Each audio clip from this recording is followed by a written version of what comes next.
now. Before I share the screen, I would like to welcome the faculty members which are available here, especially Dr. Muralidhar Rao, who is Dean of R&D for our institute. Dr. Padia is also there.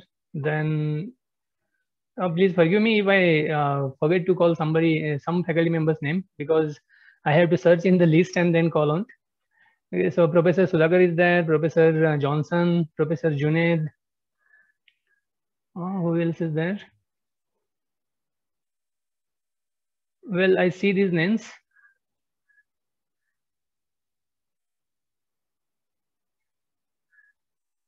Professor Pawan is also there, Professor Sachin, Professor Sandeep Dasgupta.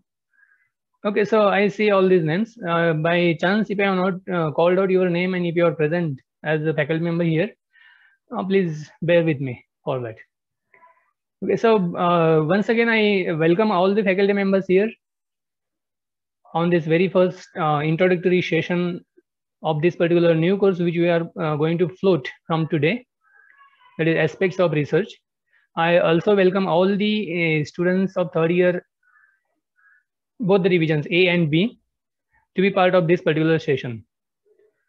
Well, guys, let me share the PPT which I have prepared with you.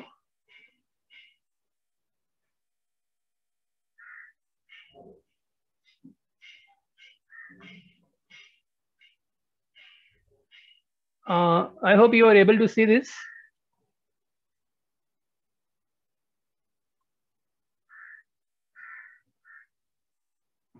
Yes, we can see it. Yeah. So without wasting much time, let's start here. So once again, good afternoon to all. Today I'm going to discuss about the introductory concepts of the course, aspects of research, which we are floating for benefit of the students and faculty as well from our institute, that is Don Bosco Institute of Technology, Mumbai. Well, this journey started maybe 2 to 3 years back when our principal madam, Dr. Prasanna Nambiar, envisioned to introduce a particular session called Research and Review as a practical session for third year students. And it was introduced with a few goals in mind.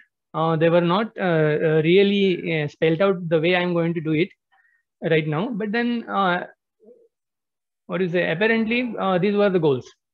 So the number one was to equip the students with research methodologies so that they will be in a position to perform research related to their final year project properly and effectively. So that was one of the goals. Second one was that they will be in a position to write proper reports as on the basis of their project as a final year project report. And the next outcome, our next goal out of after this was the students will be in a position to publish their work on the basis of their project, because they spent around 1.5 years on this project. So we expected that you will be in a position to publish your work in the form of a research paper in some conference, maybe tier 1 or tier 2 conference, national or international. So in nutshell, these were the goals. However, there were some difficulties in achieving these goals. And recently, a committee of senior faculty members with PhDs from across the departments was formed to take this task forward. And the course which I have displayed here, the aspect of research, is an outcome of that activity. Now, this particular committee is typically headed by Dean R&D Dr. Rao, and he prepared the course modules actually initially, and then the committee members deliberated on the what should be there and what should not be there as part of this particular course. Lots of thought process have gone into it, and ultimately here we have been able to introduce a course which would be very useful to you guys as far as research is concerned. Well, so today, as I mentioned at the start of the lecture, I will introduce introductory concepts of this course, and this responsibility is given to me by the committee members as well as the principal madam. And the course is Aspects of Research, how to heighten the research quotient amongst UG students and faculty. Okay, so before we go into what are the objectives and what is the syllabus and further details of this particular session, I take this opportunity to thank our principal madam, Dr. Prasanna Nambiar, and the committee members of senior faculty members for giving me this opportunity. Well, so what are the primary objectives of this particular course? So the first one is to create a supportive learning environment in order to introduce students to the culture of research. Okay, so that is first primary objective. And second one is to teach students valuable skills needed to become effective researchers. And out of these primary objectives, we can draw many other sub objectives, which I'm not going to list here. Ultimately, I think the course details will be shared with you, or it might have been shared with you. So you may find other well spelled out objectives of this course. I will take you through the various modules, or we call it as a framework. The module 1 consists of introduction to aspect of research, and typically I will be taking care of this particular module, which consists of objectives of research, motivation in research, types of research, research approaches, significance of research, research methods versus methodology, and very important article of this module is finding and solving a worthwhile problem. Well, so we will take care of these things in 1 or 2 sessions, today and maybe next week. Second module is about searching the literature for scientific articles, reading scientific articles, write and publish scientific articles, ethical misconduct in research. So all those articles and sub-articles related to these articles are part of module number 2. If you look at the module number 3, it is activity based, wherein you guys will be working on some hypothesis, some project ideas, and perform all tasks given to you on the basis of the previous 2 modules, and so that you will come up with some final hypothesis. So that is part module 4. If you look at it is about, well, let me take this thing pointer here.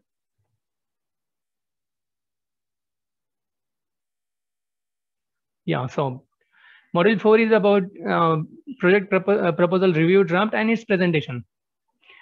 Module 5 is about front-end engineering design, we call FEED, which is comprising of identifying technical requirements, bill of materials, evaluating potential risks, rough investment costs for the project. Okay, so in detail, you can see the syllabus which will be shared with you. Now, when you are going through this particular course, what is in it for you? What you will achieve as learner of this course? So I have enlisted all the outcomes on this particular slide here. So we'll just go through it. So what are the outcomes? The students will be able, this is common, what do you say, starter for all these outcomes. The students will be able to identify and justify the type of research and approaches adopted by the authors or author. So this is in regard to, suppose you are referring some paper.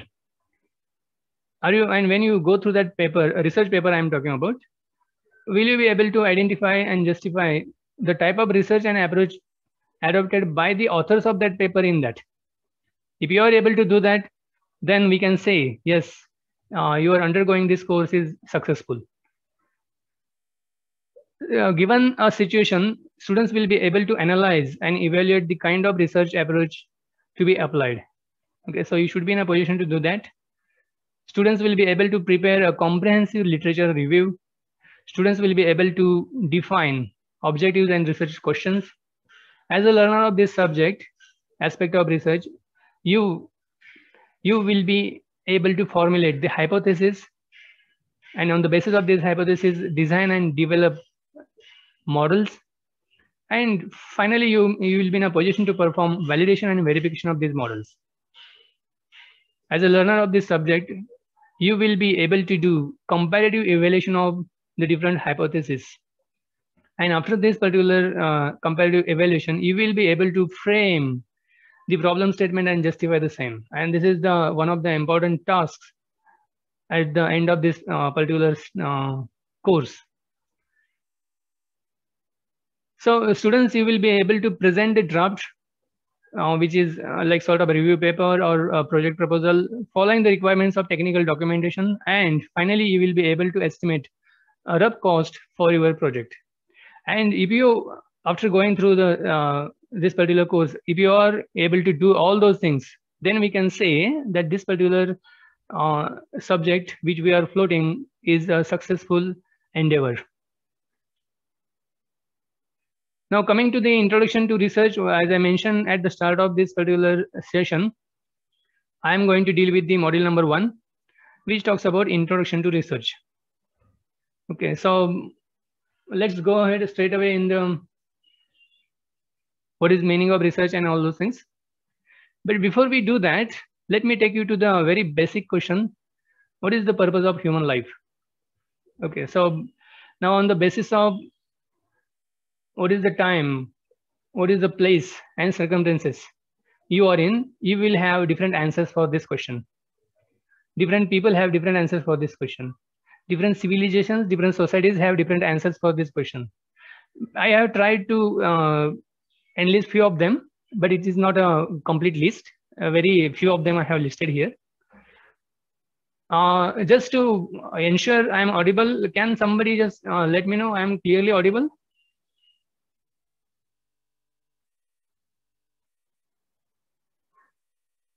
Hello?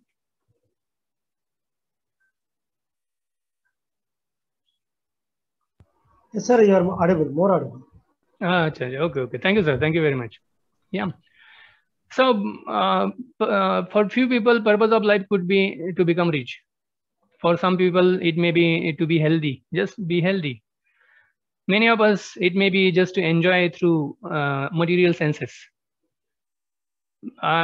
Next one is to be happy. Now, if you look at this particular statement, purpose of life is to be happy.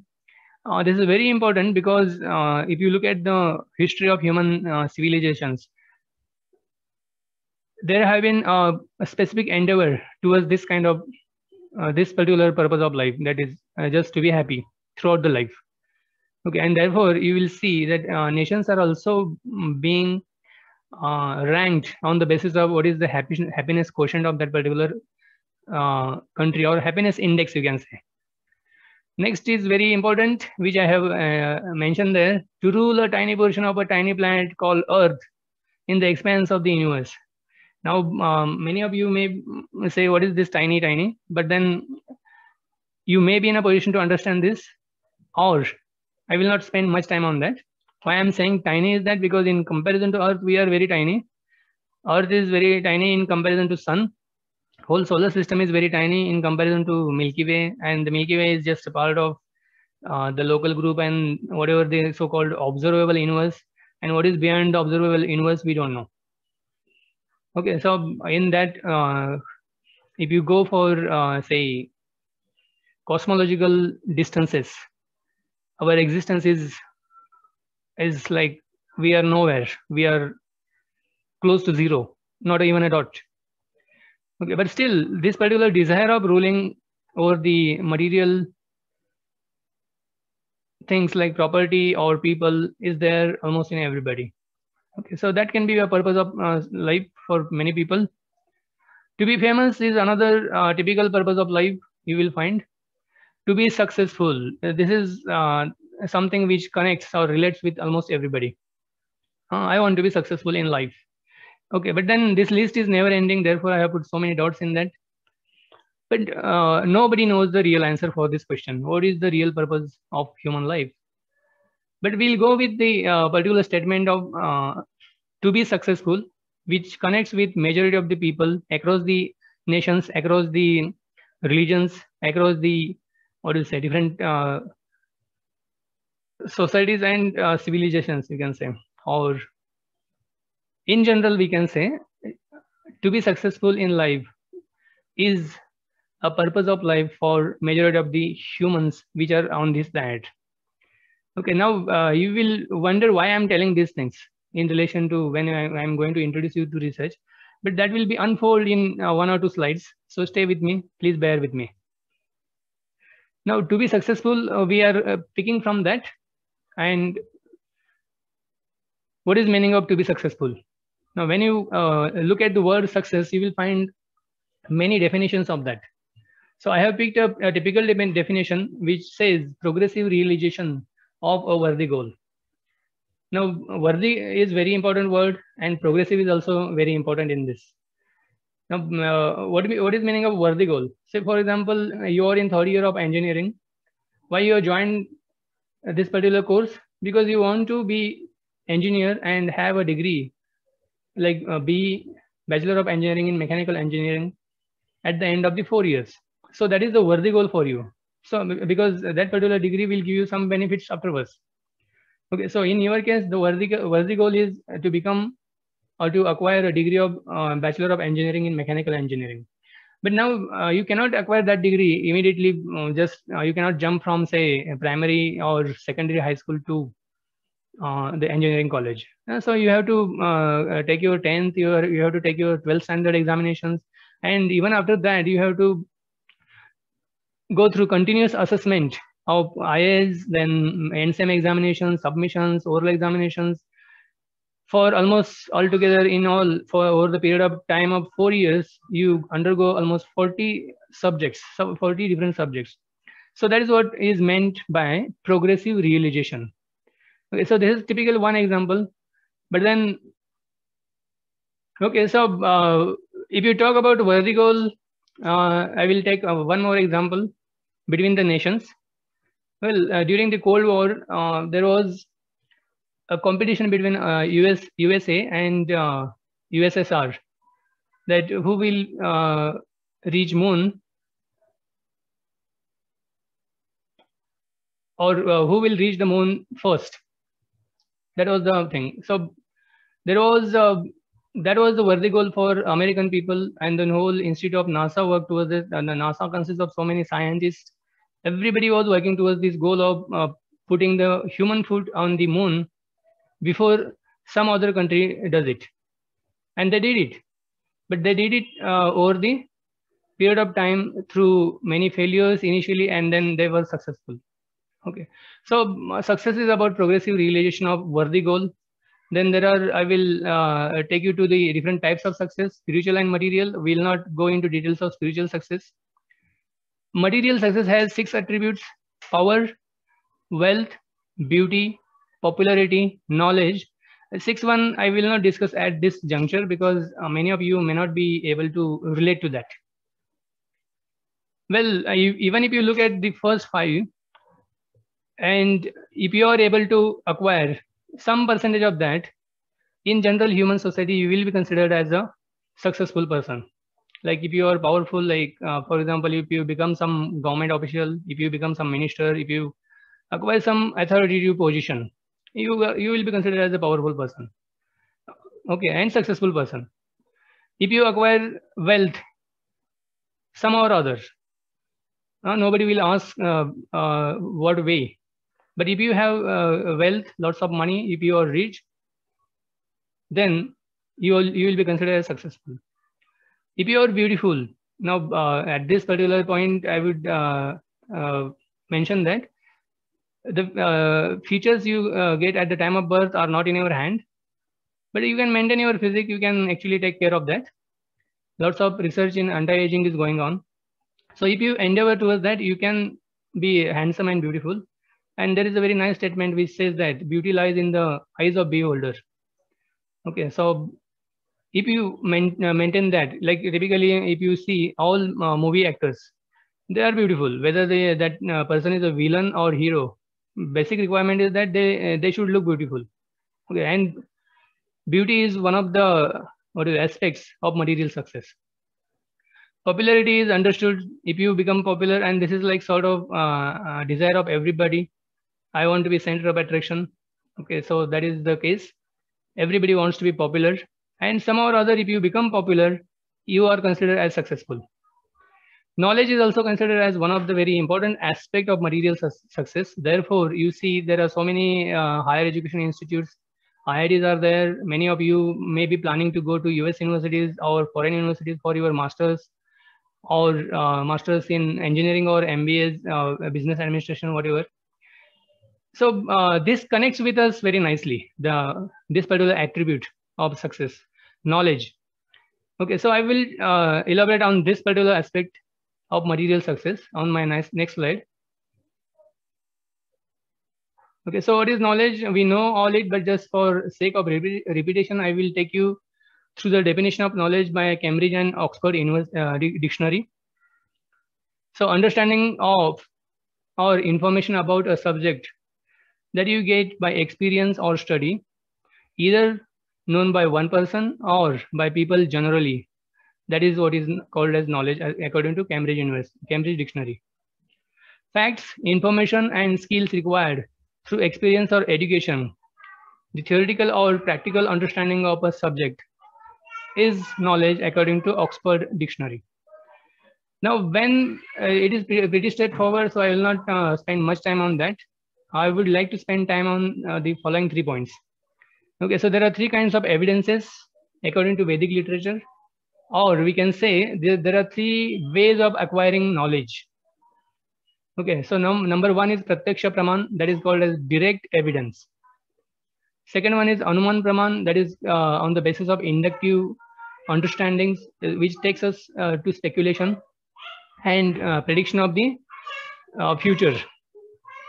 Then third one is Shabda Praman or Shastra Praman, and this is very important because it is on the basis of authoritative source. Okay, so I will spend some time on this first of all because it's very important from today's topic point of view. Okay, so Pratyaksha Praman means what? We acquire knowledge through our senses. Like I see something and I accept, yes, it is there. I hear about something through authentic sources and I say, yes, it is there. Okay, like for example, we perform the practicals in our lab, which is not possible nowadays. But when you actually perform the practical in a lab about some concept, then you connect with that. You relate with that particular concept in more detail compared to just abstract thinking or just about knowing about it. Okay, like for example, you know about a vehicle, but when you drive the vehicle, there is a difference in that, because when you drive the vehicle, you actually experience through your senses what is it to drive a vehicle. Okay, so gaining knowledge through Pratyaksha Praman or direct evidence is like you yourself are involved in it and you seek the knowledge through your own senses. Okay, but then this kind of way of understanding or way of acquiring knowledge is considered to be very sort of at lower level. Okay, so the reason is that our senses are imperfect. Like for example, we look at the sun in the morning or in the afternoon and we see it as a simple white disk. But if you go through the books and if you go through the scientific literature, you will find altogether different information about the sun. It's like a giant sphere with all what is its core temperature, what is its temperature on the surface, actually what is happening inside it. All those things are available as established knowledge now. But when we look at it directly, we see it is simply shining disk. Okay, so we can't see anything too near to our eyes or which is very far away from our eyes. Okay, we cannot hear about frequency, sound frequency beyond 20 hertz and 20,000 hertz. So these are because of these imperfect senses, it is considered that direct way of understanding the things is on the lower level compared to next two things. Now I will come to the next point is Anuman Praman or inductive or you can say inductive way of understanding the knowledge, which actually leads to speculation, and you hypothesize this may be like this and this may be like that, and you actually try to prove it by acquiring the facts, by applying your brain and mind, and you may perform some simulations, you may perform some experiments and prove your point. Okay, But then what is your capacity of your brain? How much you can alone predict, analyze, or understand about the overall knowledge here available to you? Okay, so that is second. That is at secondary stage. It is very important, but still it is at lower level compared to Shastra Praman or Shabda Praman, which is about authoritative sources. Now this is very important here.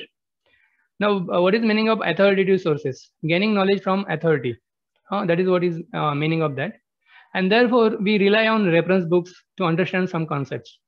These reference books are written by some experts, and we refer that. And we say that so and so have said it, therefore it is correct. Like, for example, the great scientist of all time, one of the great scientists of all time, Thomas Newton, he has established the laws of motion and gravitational laws, and we accept them as it is. We don't question that. We initially question and understand, but then once we understand it, we accept that whatever is coming from Newton is authority.